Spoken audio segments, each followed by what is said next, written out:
জামিন পেলেও শর্ত মানতে নারাজ, আপাতত জেলেই থাকছেন প্রশান্ত কিশোর। 25,000 টাকার ব্যক্তিগত বন্ডে পিকের জামিন মঞ্জুর করেছিল আদালত। সোমবার অনশন মঞ্চ থেকে কার্যত বল প্রয়োগ করে টেনে হিঁচড়ে তুলে নিয়ে যাওয়া হলো প্রশান্ত কিশোরকে। এরপর বিক্ষোভরত চাকরি প্রার্থীরা পুলিশের গাড়ি লক্ষ্য করে বিক্ষোভ দেখাতে শুরু হয় পুলিশের সঙ্গে ধস্তাধস্তি।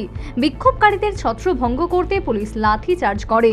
গ্রেপ্তারের পর আদালতে তোলা হলে 25,000 টাকার ব্যক্তিগত বন্ডে জামিন পান প্রশান্ত কিশোর। জামিন দেয় পাটনা সিভিল কোর্ট। যদিও শর্ত না মানায়, স্বাক্ষর না করায় তাকে জেলে নিয়ে যাওয়া হয়।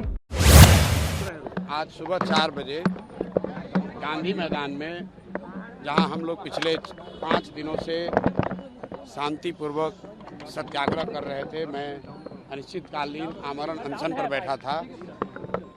करीब 4 बजे पुलिस के कुछ साथी आए और उन्होंने ये कहा कि आपको यहाँ से हम लोग डिटेन कर रहे हैं, आप साथ में चलिए।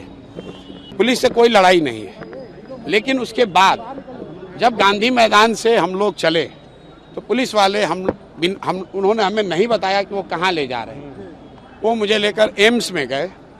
एम्स में मुझे 1-1.5 घंटे बैठा कर रखा। वहाँ के हॉस्पिटल एडमिनिस्ट्रेशन ने मेरा एडमिशन करने से मना कर दिया। किस तकनीकी कारण से किया ये मुझे नहीं मालूम है, लेकिन वहाँ पर जब परीक्षण नहीं हो पाया, वहाँ एम्स वालों ने हमें एडमिट नहीं किया, तो पुलिस वाले एम्स से निकालकर मुझे दूसरी जगह ले जाने की उन्होंने कोशिश की।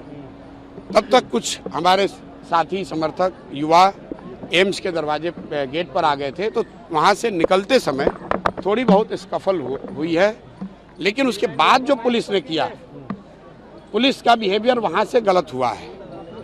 वहाँ से करीब 5 बजे से 11 बजे तक मुझे पुलिस एम्बुलेंस में बैठाकर अलग अलग जगहों पर घुमाती रही है और किसी ने ये नहीं बताया कि मुझे कहाँ लेकर जा रहे हैं।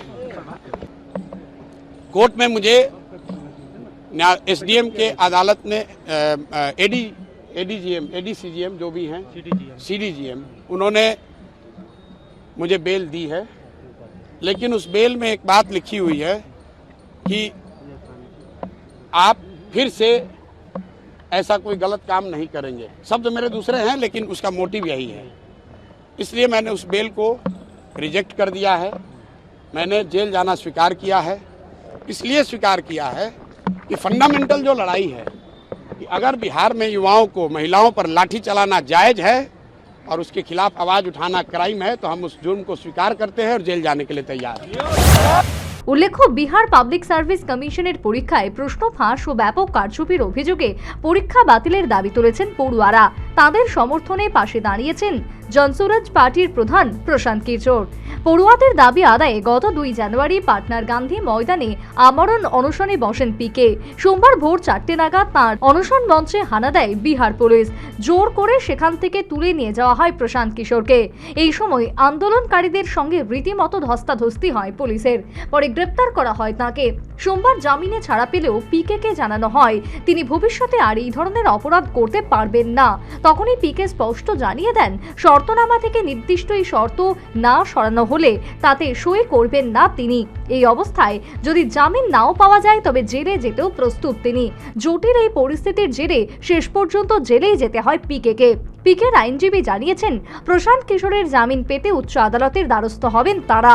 আদালতের নির্দেশের পর এদিন সংবাদ মাধ্যমের মুখোমুখি হয়ে প্রশান্ত কিশোরের আইনজীবী বলেন, এদিন আদালতের তরফে 25,000 টাকার ব্যক্তিগত বন্ডে তাকে জামিন দেওয়া হলেও জামিনের জন্য একাধিক শর্ত দেওয়া হয়। এখানে অন্যতম শর্ত ছিল ভবিষ্যতে এমন অপরাধ তিনি আর করবেন না।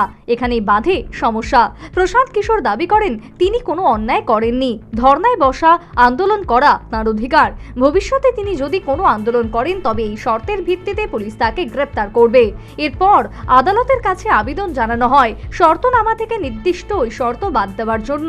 তবে বিচারক স্পষ্ট জানিয়ে দেন, নির্দেশ জারি হয়ে গিয়েছে, জামিন পেতে গেলে এই শর্ত মানতে হবে তাঁকে। বিথিন সরকারের রিপোর্ট, নিউজ ভ্যানগার্ড।